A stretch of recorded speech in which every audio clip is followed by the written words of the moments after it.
Afternoon and welcome to HireRight's webinar of Navigating Reasonable Suspicion Testing Practical Insights. We are glad that you joined us today. I am Aisha Chapman, account analyst for our drug and health screening business here at HireRight, and I will be your host for this event. And HireRight prepared this. We sorry. We as at HireRight prepared this presentation for informational purposes only and is not intended to be substituted for legal advice. Should you have any legal questions, please direct them to your legal counsel. And before we begin, I want to cover a few housekeeping items. We will not be providing copies of the slide today. However, we will be sending out an email tomorrow along with a link of this recorded session that you can listen to at your own convenience or share your thoughts with your colleagues. If you are experiencing any audio-visual issues, please refresh your browser by pressing F5 or let us know through the QA icon at the bottom of your screen. And lastly, after this presentation, we would appreciate getting your feedback. So please take our short survey at the end of this presentation and let us know if this session was also valuable and if you have any ideas for future topics. And now, today, HireRight speaker is Dr. Todd Simo, HireRight's Chief Medical Officer and Managing Director of Logistics and Manufacturing. You can review his bio in the speaker folder. Dr. Simo, I'd like to turn it over to you now. And thank you, Dr. Simo. Well, thank you, Aisha. And, I'd like to congratulate Aisha. Public speaking is, I guess, one of the, main phobias. And, she kicked off her public speaking career, kicking off an event that had, over 2,300 people register for it. So thank you very much, Aisha. Nicely done. So again, Todd Simo, what's relevant for this, I am HireRight's Chief Medical Officer. We are going to talk about practical aspects of reasonable suspicion testing. I always like, kicking off every, presentation with just the overall value of a drug-free workplace program. So talking about that, at a very high level, because it's one of the few areas of our business where I can actually tell you, every time you, so to speak, identify someone with a substance abuse issue, whether it's alcohol or drug, you're overall saving your organization $14,000 a year based upon Obama administration data. So first term of the Obama administration. So again, that number is in all likelihood north of that. And when you identify them and remove them, and that removal can either be through, not hiring, termination, or even better yet, rehabilitation, especially for current employees, you're saving your company, that amount of money. So the next are really key indicators for reasonable suspicion.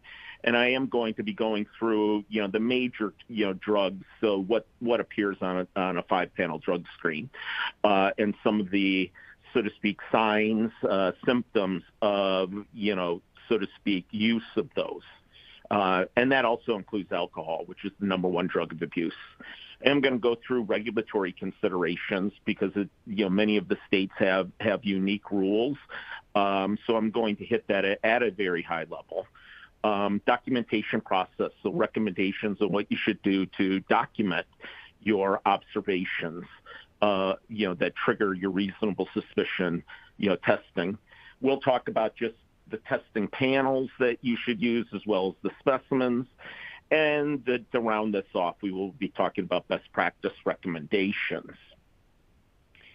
So that being said, the goal of every drug-free workplace program is really deterrence. It's a deterrence-based program, to help your employees, make the appropriate decisions and not use alcohol prior to coming into work, not use substances of abuse, illicit substances, so they remain clean and sober, so you have a safe and productive workforce.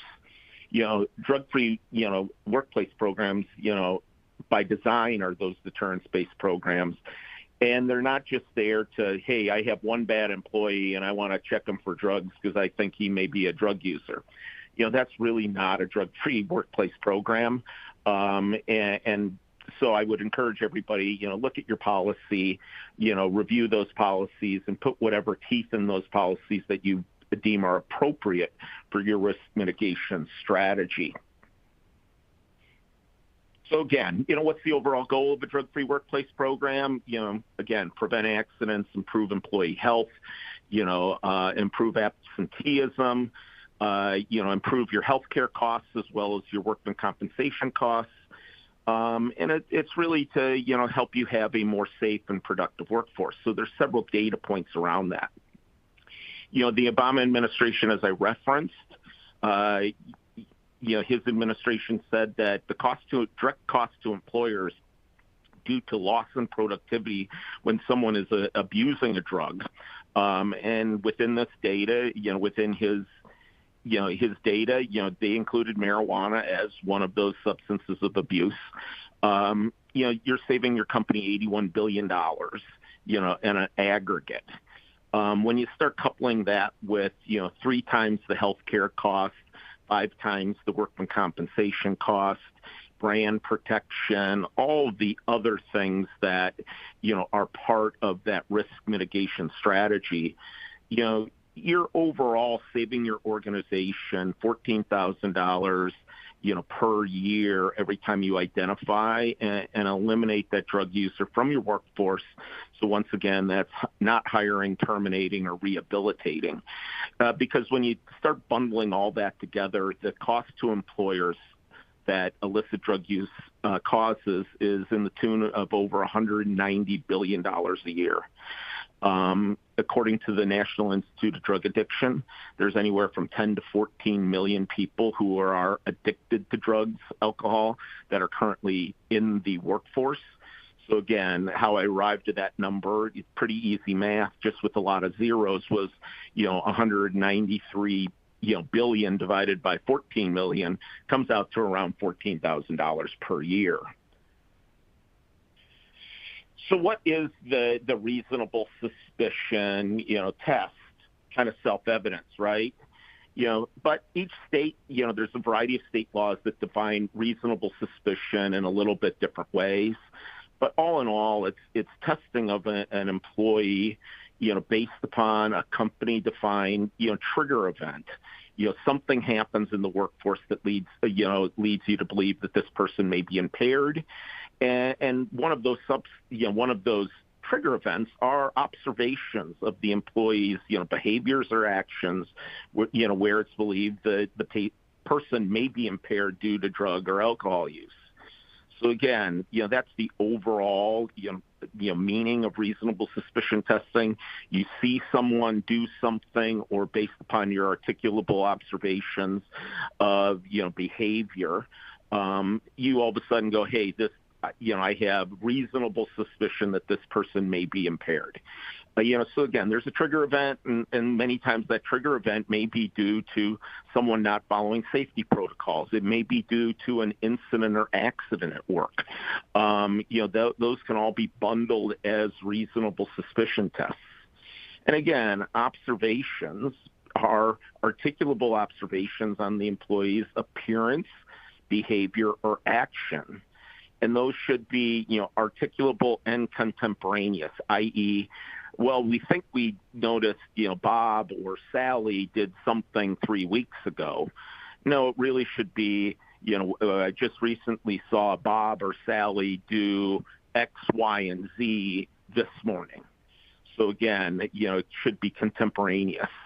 What it is not is testing when there is no specific trigger event or any kind of observation. So it's not testing based upon, well, I think this person may be a drug user because last Friday night I saw them out on the town and they were acting kind of shady. That's not a reasonable suspicion test. Those type of observations done, in a latent manner, really, aren't, don't meet that criteria. If someone calls up and says, I think, Bob or Sally looks impaired, or, I'm his significant other and I know he is a drug user, that's not the basis of any kind of reasonable suspicion test.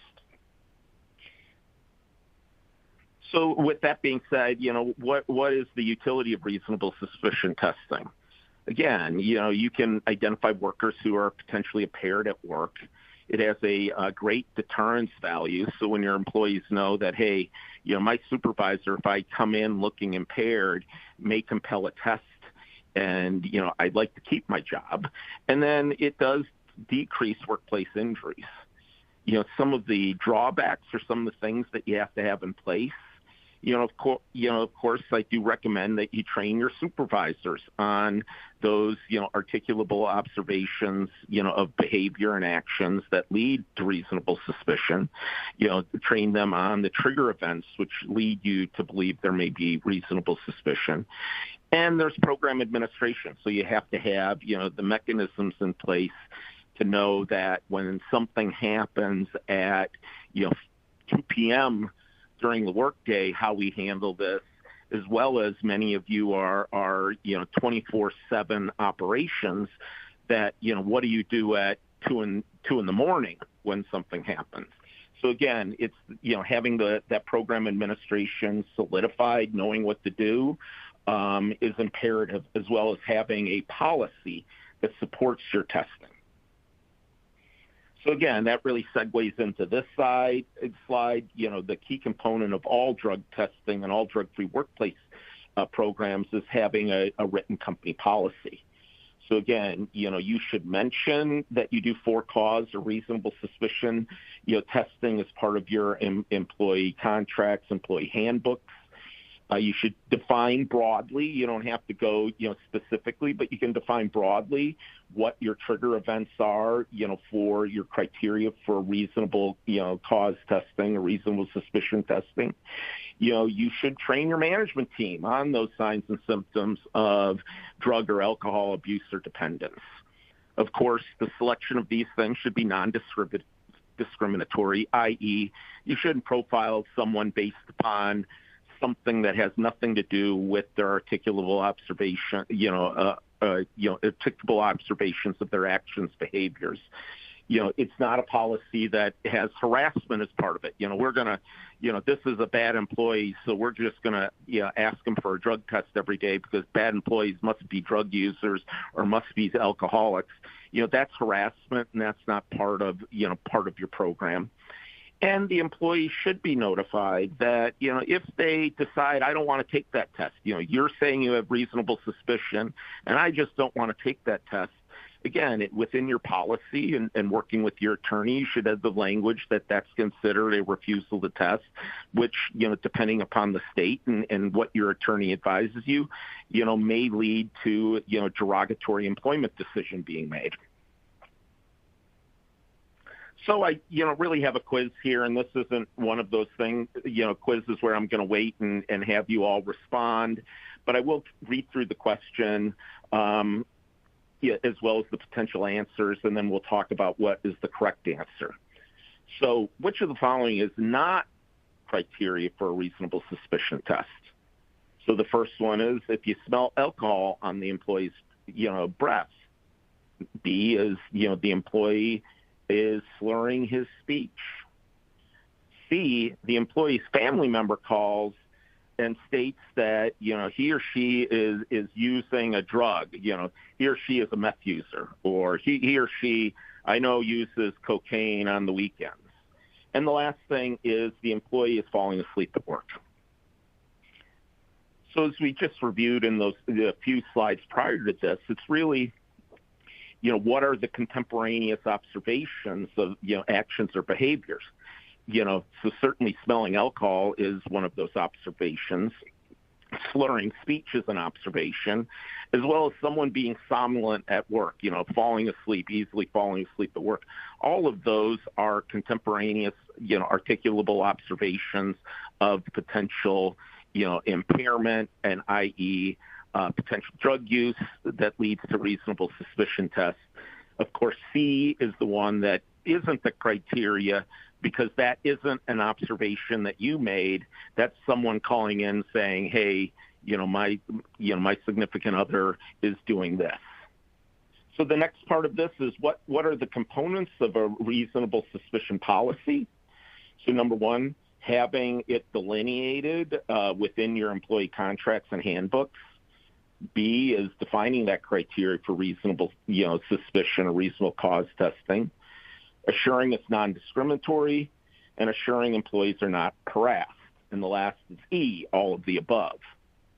So as I delineated right in the slide before, the correct answer to that is E, that all of those are components of your drug-free workplace policy as it pertains to, reasonable suspicion testing. So reasonable suspicion, signs and symptoms. And again, these symptoms are examples. It's not inclusive. I didn't, go through everything that, can be caused. And, again, if someone is having these things, again, these are your trigger events. But if you want someone to say this person is definitively impaired, that's a medical evaluation, and that requires, a medical provider to make those observations for you. You can compel the testing, but you can't just based upon, me telling you, hey, this causes, dilated pupils. You can't then say, well, yeah, Bob was impaired. It's really not that. You can't use them to say as a diagnostic criteria of impairment. So again, alcohol, the number one drug of abuse in the United States, is both psychologically and, physically addicting. So, a certain amount of people who go down the road of alcoholism crave alcohol from a psychological perspective. But the more they drink, the more their body becomes accustomed to a certain alcohol level, and therefore alcohol is physically depending. And if someone who's a true alcoholic that's physically addicted or dependent upon alcohol, when they withdraw, it's a medical condition called delirium tremens. And, back when I was doing my medical training, the fatality rate of untreated delirium tremens, or DTs, was, 10%. So, it is something that, does need medical treatment in most cases to get through. But, when you start looking at the physical, signs of use, the ones in, blue here are, the ones most noted. So again, people are slurring their speech. Of course, everybody's seen the drunk person that's unsteady in their gait or falling over. And then the smell of alcohol, right? If someone has a strong smell of alcohol on them, you have an articulable observation. Behavioral symptoms, alcohol is ultimately a depressant, but, at the early stages and lower blood alcohol levels, it's a disinhibitor, i.e. it makes people more talkative, more emotional, those type of things. Hence why a lot of people, end up drinking alcohol so they can ask someone that they're interested in on a date, because it helps them, get disinhibited. They don't feel, as much anxiety doing that. But again, it goes from that kind of happy, talkative state to, slurring, falling over, and downright stupor. And again, the presence of alcohol, in a person's locker, on a person, anything else is certainly a sign. Some of that may have immediate HR ramifications, but it can also be used as a trigger event to compel testing. So cannabinoids, right now there's actually data suggesting that cannabis may be replacing alcohol as the number one drug of abuse in the United States. There's some, so to speak, cannabis in a can, i.e., drinks that have, the THC in them, delta-9 THC, and, the sales of those products are increasing quite markedly and are a big concern. But, cannabinoids there, for acute usage, does cause reddened eyes. They can have stained fingertips from holding joints. Again, cannabis is a bit of a depressant. It's a dissociative agent. So you can have slowed speech and impaired motor coordination. The behavioral symptoms here, people that are very forgetful all the time, people that have time-space disorientation. So a lot of the behavioral symptoms are going to be people that don't follow safety protocols, people that run their forklift into the stock in the warehouse for no good reason. So again, those are those behavioral symptoms. And again, everybody knows the presence of marijuana, whether it's marijuana in the bag on the person, smoking papers, roach clips, small glass pipes. And again, the distinctive odor of marijuana is, very prominent. So those are, some evidence and articulable observations that allow you to compel testing. Stimulants. So I tend to, bundle the stimulants into one class instead of talking about them independently. So drugs like amphetamine, methamphetamine, cocaine, ecstasy, any of the stimulant agents all kind of cause the same cascade of physical and behavioral symptoms. So stimulants cause markedly dilated pupils. They also cause, profuse sweating, hyperexcitability, and these people tend to be restless and very talkative. Behavioral symptoms, to add to the talkativeness and restlessness is that confusion and the false sense of confidence or power. So these people tend to act very erratically and tend to make poor judgments.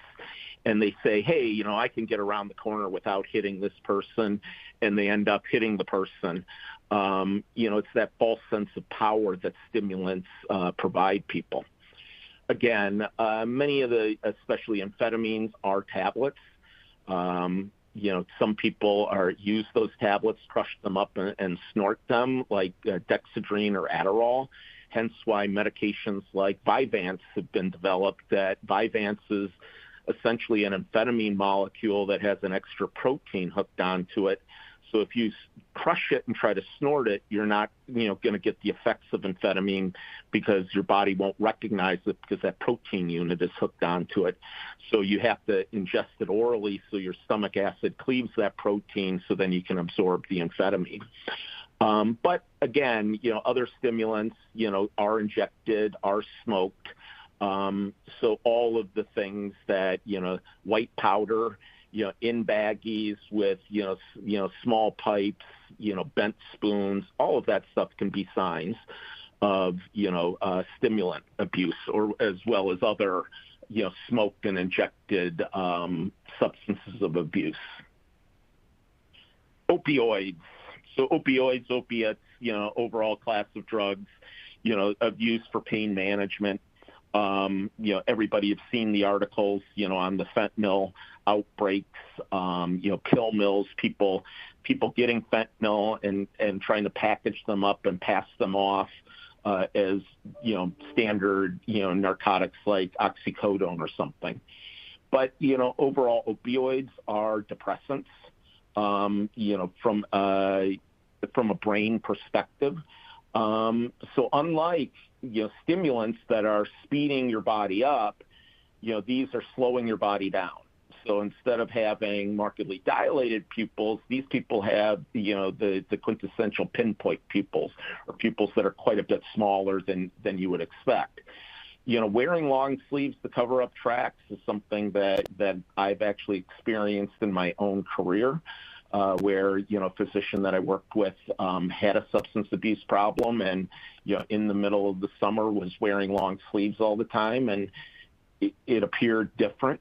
So again, it's one of those things that you can use as an articulable observation, is, if they have other things like the mood swings, impaired coordination, apathy, euphoria, those are other things that you can use with those, wearing long sleeves in the middle of a 100-degree day. And again, evidence of opiates are, random pills, bloody tissues, wipe the injection site, pile of burned matches, bent spoons, needles and syringes. So again, a lot of those are very, self-evident. PCP, I really put this on there, is the last, drug as part of a, standard 5-panel test. PCP is a really bad drug. Originally it was, for induction, for surgery. So, putting people out. What ended up happening is, PCP, people would go under anesthesia, and these people, woke up from anesthesia in a panic because PCP, when they were, so to speak, under anesthesia, gave them dreams such as, the devil or something bad was chasing me. So it really gave a very weird, profile, and was really, extensively removed from the market back in the 60s. It can still be used for some veterinary usage. But again, ketamine, it replaced it extensively, and now propofol is really the standard drug for, anesthesia induction. Again, really bad drug, has really bad brain effects. These people can have dilated or floating pupils. The floating pupils are really due to nystagmus, so their eyes are moving inappropriately. They have muscle rigidity. These are the people that are, trying to bite the nose off the police officer that may be trying to arrest them. So, this isn't a drug that we see a lot of positivity by itself. We are seeing an increase of PCP positives, but that's really in association with THC. So, many states have recreational marijuana laws. The drug dealers in those states have a hard time competing with the dispensaries in terms of product concentration. So what they do is they use, a small amount of PCP in their marijuana to make their marijuana seem much more potent, and goes the same for both methamphetamine and cocaine. So we do, see those drugs in combination with THC. And again, these people are quite anxious, terrified, aggressive, violent. And again, most people who are using PCP have opted out of employment. That's why you don't see it all that often. So the first, quiz question here is, what's the number one drug of abuse in the United States? And again, the choices are marijuana, cocaine, alcohol, or opiates, opioids. And as discussed very early on, alcohol remains the number one drug of abuse. However, there seems to be a trend that marijuana may be replacing that. So the next question is, you note the following in one of your employees. So this employee has massively dilated pupils, is sweating profusely, even though the environment, doesn't dictate that. So they're in a air-conditioned warehouse, they'll just put, and they're inappropriately talkative. So, based upon those observations, are you able to conduct a reasonable suspicion test? And the answer to that question is true, as long as it's, part of your policy and you make those contemporaneous articulable observations. So what are the regulatory considerations here? So again, I'm not talking about DOT itself. U.S. Department of Transportation, all of the agencies, to include the U.S. Coast Guard, that is part of Homeland Security, but is extensively a DOT drug screening program, all have definitions within their agency rules of what constitute reasonable suspicion. And those are pretty consistent across all of them, that you have to have contemporaneous observations of, behavior, actions, or body odor that predicates you to do a test. But when you get away from federally regulated testing, you now get into, state laws, right? So you don't have the DOT, so to speak, federal rule that trumps any state rules. So, there are 23 states that have a definition of what triggers a reasonable suspicion test. 11 of those states really limit that definition to specific use cases, i.e., the majority of those are companies that are seeking to have a drug-free workplace program that they apply as part of a voluntary drug screening program to get, so to speak, a rebate or a discount on their workman compensation insurance coverage. Again, so you do have almost half the states having some sort of rule, but many of those you need to be enrolled in their voluntary program. Is specific documentation required? So do you have to write up something that allows you to then do the test? And there are 10 states that have specific documentation requirements. 6 of those requirements are solely for companies enrolled in voluntary programs. For New Jersey, the only documentation requirement are people that are part of New Jersey Department of Human Health Service. Maine, Rhode Island, and West Virginia are, the remaining states within those 10. And all, their requirements, are basically recording the facts is why you had the test compelled. But, as an employer, you should work with, your attorney and the jurisdictions in which you work in to make sure, none of these things apply to you and that you have, the appropriate, language in your drug-free workplace program, as well as, if you're in, Rhode Island, that you have this, a specific form that will be compliant to Rhode Island's documentation rule. My basic definition of reasonable suspicion that kind of branches across all of these states is a drug test of an employee based upon a company-defined trigger event or observation that's the employee's, behavior, actions, where it is believed that that employee may be impaired due to drug use or alcohol. That's an overarching, so to speak, summary. But again, for your policies, work with your attorneys to get the exact language if some exact language is required. So what is my recommended process for compelling a test? So again, the first part is you make an observation, and that observation is made by a person who's been trained on, so to speak, observations, are trained on signs and symptoms of, drug or alcohol use and impairment, and ideally, you want to have 2 people making that observation. So an employee can't say, well, I'm Bob and Sally, my supervisor, doesn't like me and she was picking on me. And, no one else saw that I was slurring my words. No one else saw that I was, falling over. She made that up.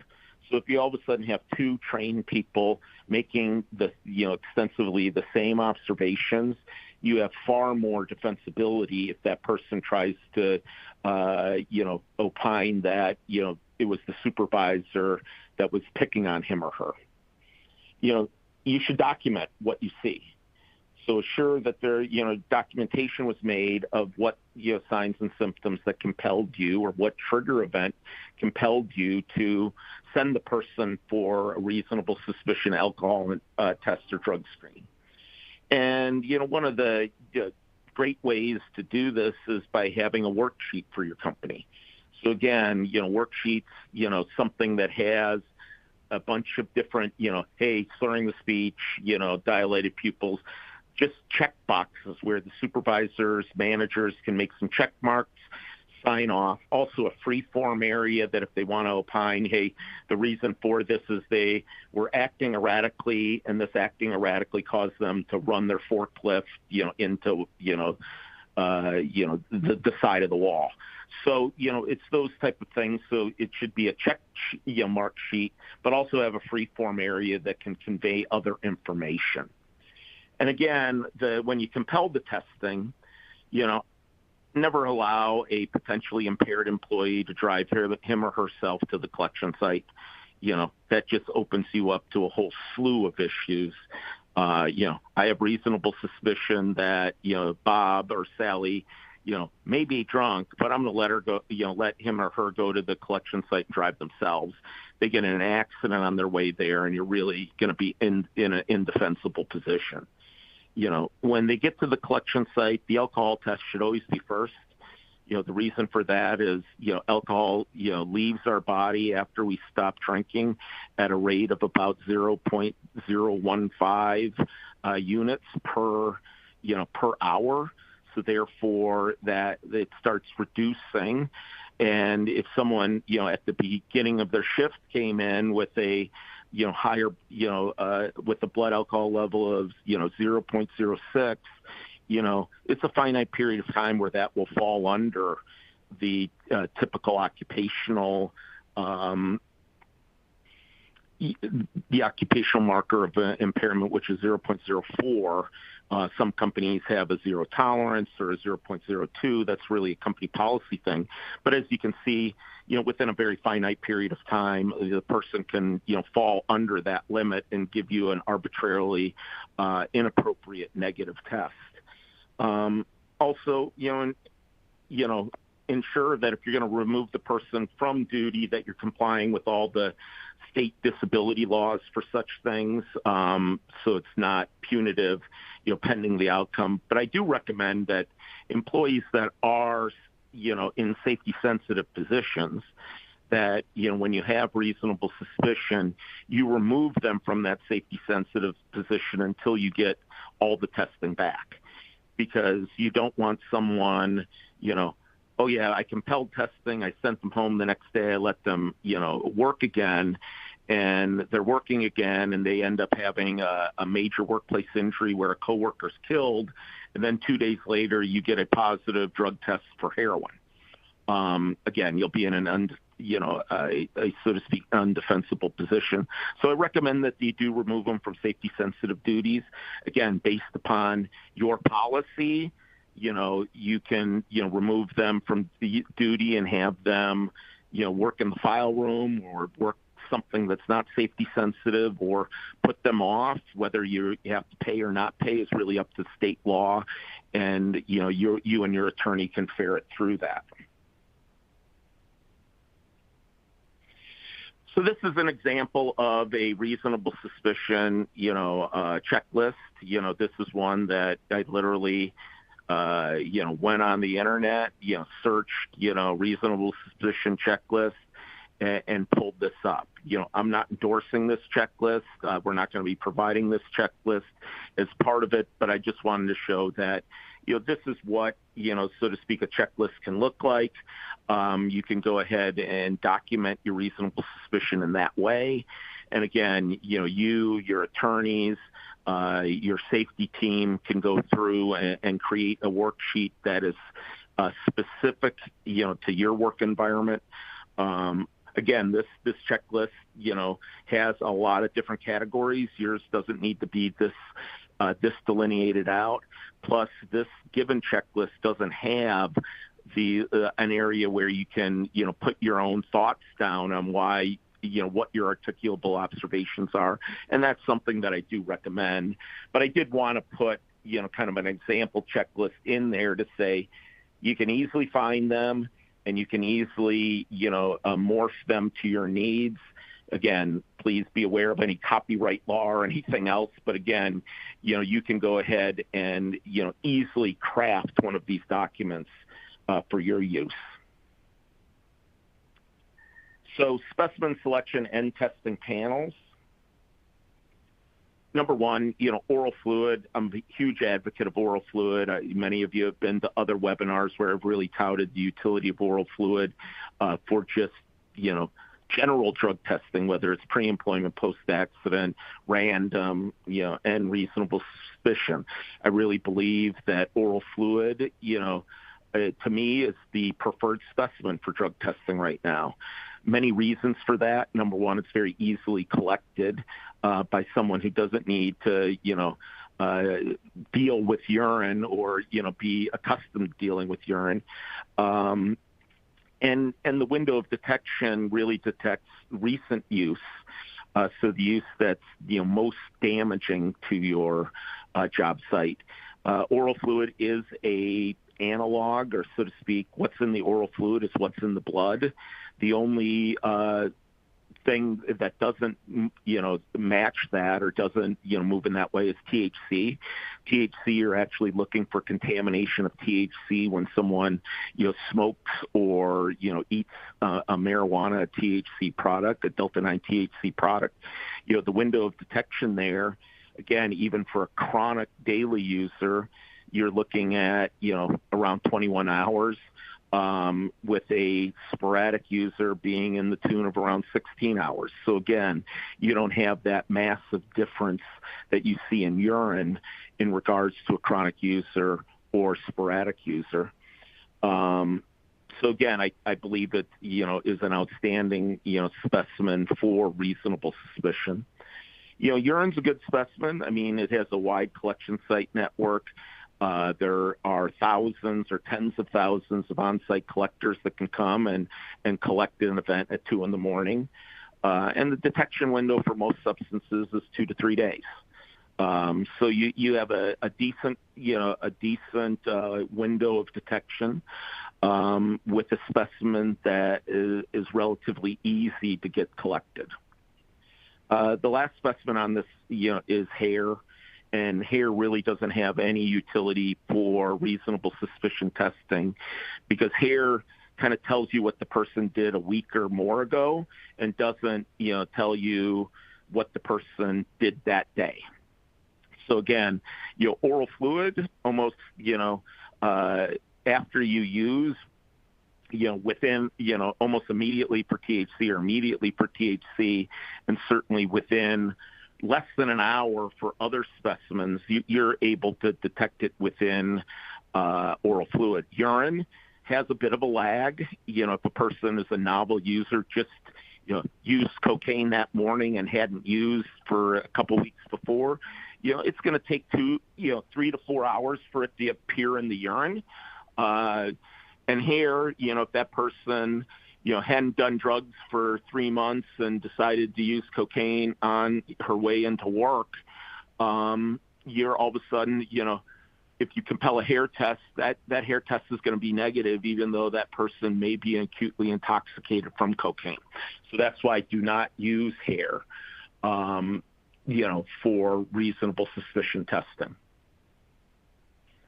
So the testing panel, as I've said before, for the vast majority of employers, I really recommend a typical 5-panel test, which includes, Delta-9 THC, cocaine, amphetamines, which is amphetamine and methamphetamine, opiates, which is, codeine, morphine, and heroin, and PCP. So, that's kind of the traditional 5-panel test, which was really the original DOT test. Now the DOT panel has broadened markedly.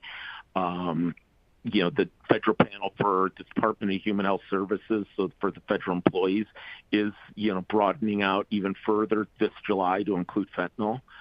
But there are potential add-ons that you may want as part of your, reasonable suspicion programs, whether that's expanded opiates, hydrocodone, oxycodone, whether you want methadone, benzodiazepines, barbiturates, ecstasy, alcohol can be added to an oral fluid test. I do not recommend adding alcohol to urine testing just because there's some scientific issues there that, people can be falsely identified as having alcohol in their urine when they don't. Synthetic cannabinoids was a really hot topic about a decade ago. It's really waned since then due to the proliferation of, state decriminalized marijuana laws. And then you have fentanyl on there. So again, and it really depends on your area, your risk mitigation profile, what you see, in your given area should predicate, what your panel looks like. So in preparation for this webinar, I did, pull up, HireRight data for our reasonable suspicion tests for March 2025 this year. And what you see there is, over 2/3 of the reasonable suspicion tests, drug tests were positive for marijuana, or MRO verified positive for marijuana. But if you all of a sudden add marijuana plus another drug, it's, over 85% had THC in it, with, almost 17% having, THC plus another drug. So and those other drugs are what I talked about before: THC and cocaine, THC and, methamphetamine, THC and PCP. And as I review the notes on many of those people, they'll freely admit that, well, I'm here in, Illinois, and we can recreationally use marijuana. I just do marijuana and I don't do cocaine. Your test has to be wrong. And, they may be believing that all they're doing is using marijuana, but they're not buying it from the state dispensary. In all likelihood, they may be buying it from the local drug dealer, and that local drug dealer is spiking his or her, so to speak, crop with cocaine to make it seem much more potent. But those are really the breakdowns. So you see that, 85, 86% are THC alone or THC with another drug, followed by cocaine and methamphetamine at that 8%. And you can see, there was about 4% of those reasonable suspicion tests, all done in oral fluid, that were positive for alcohol above the 0.02 range. So now getting into the grand finale here. What are the best practices? So, what's the take-home message? Again, if you as the employer believe you have a person on your job site who is your employee who's impaired, you should, have them do a reasonable suspicion alcohol test and or controlled substances test, i.e. drug screen. That, determination that you need to do that test needs to be based upon specific contemporaneous articulable observations concerning the appearance, behavior, speech, body over, and it shouldn't be of the driver, it should be of the employee. And again, it's strongly encouraged that you have a written record, of those observations. And again, it's strongly encouraged that you have two people trained on making those observations do it, so that you have a record that says, hey, here's why I compelled Bob or Sally to get that test done. So what's the take-home message here? A lot of times, these observations aren't as clear as we'd all like them. So what I tell people is look for change. Look for change in behavior, attitude, appearance. A lot of times it's those changes that indicate a substance abuse problem, and catching it early, helps you all as the employer, but also helps that person address their problem, and before it causes some sort of catastrophic event, or it goes on so long that they start having, long-term medical complications due to their substance use. Again, also document any observation of paraphernalia that you may see that leads you to compel the testing. No impairment is a medical diagnosis. You as an employer can't say, well, Bob or Sally was impaired. You can make those observations. But if you want someone to, document impairment, you really want to have a medical evaluation done, because that medical evaluation can look at the person and go, this person is impaired. Plus, they can ask, questions as part of their, the physician evaluation or the medical provider evaluation, because there are things that are impairing that don't appear on standard drug tests.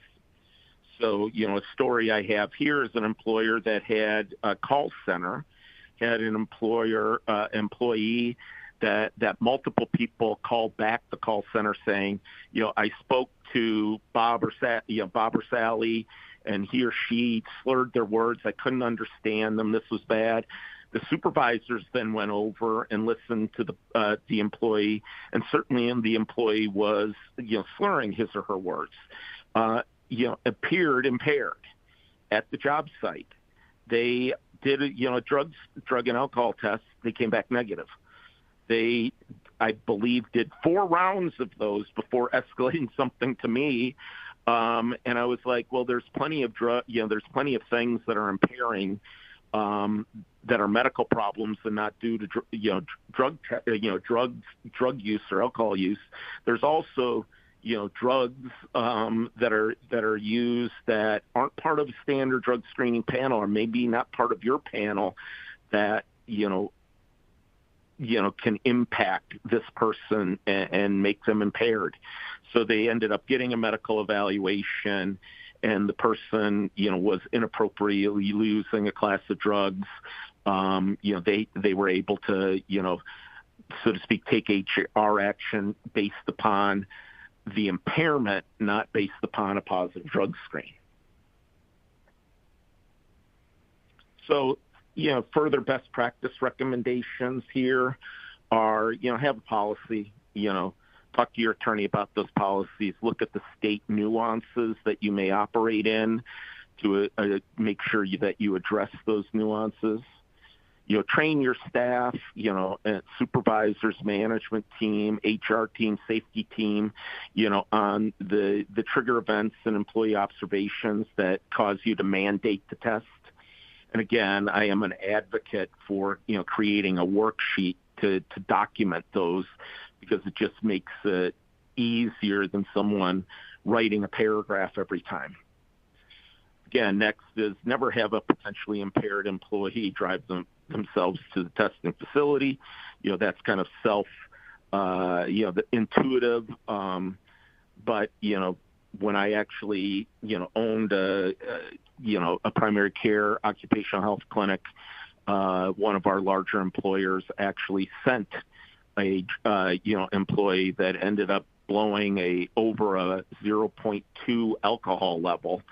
And they allowed that person to drive themselves 10 miles up the road from the manufacturing facility, to my clinic. So again, if that person doing it ended up hitting a child crossing the street, that company would have been in an indefensible position. For people who are profoundly, impaired, look like they're, look really bad, and you're like, wow, they must really be drunk or must really be high or whatever the circumstance is, I do recommend, getting that medical evaluation. Number one, that medical evaluation can say, yes, this person, is impaired. So, if you do take HR action based upon impairment, a, medical professional is the one that said it was impaired. But, as medical professionals, when we see people, we just don't say we're going to evaluate for drug use. We evaluate you for all sorts of things that make you, appear impaired. And in my own experience, got a call from an employer saying, we're sending a guy up. We're sure he's going to be positive for alcohol because he smells weird and he's slurring his speech and he can barely stand up. So they did drive the person to the clinic. I happened to be between patients when this guy came in. I smelled him. He smelled funny, didn't smell exactly like alcohol, but did have a particular odor to him. And he was, profoundly impaired looking. He was kind of staggering walking back. Well, he ended up blowing, a 0.000 on the alcohol test. I ended up, the nurses came and said, wow, with 0.000, we're going to proceed with the drug screen. And I'm like, hey, before we proceed with any drug screen, let me call the company. I want to check him in as a patient to make sure, he's okay. Checked him in as a patient, and part of that evaluation is doing a blood sugar level, and the gentleman's blood sugar level was well over 500, meaning that I believe he was a 21, 22-year-old gentleman. He had diabetic ketoacidosis. He was in the process of dying. If we would have just did his breath alcohol level, collected urine, sent him home, in all likelihood he would have died that night. Or that day. So again, having that medical evaluation can save a life. And, when you're looking at specimen selection, never use hair, look for oral fluid or urine and pick the specimen that meets your risk mitigation needs. So I believe that's the grand finale. I know Aisha has some, final closing comments. And, what I'll do here from a Q&A perspective, because all these questions tend to be can be very unique to your given circumstance. I will compile all those, and within the next week, the marketing team will be sending my responses to your questions via email. So Aisha, I'm going to pass it over to you so you can do the final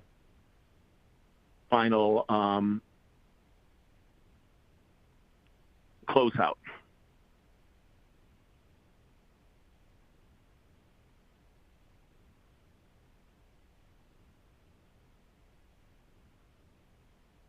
Aisha, are you there? So it appears that Aisha may not be able to be connected here, so I'll go ahead and close this out. So from you will be receiving an email within the next day that will have an audio link to this presentation. If you are a client, I'm more than happy to share the slides with you. We always have other industry people on this call, so therefore, it's only HireRight clients that will share the recording to everybody. I only share the slides with HireRight, so to speak, clients.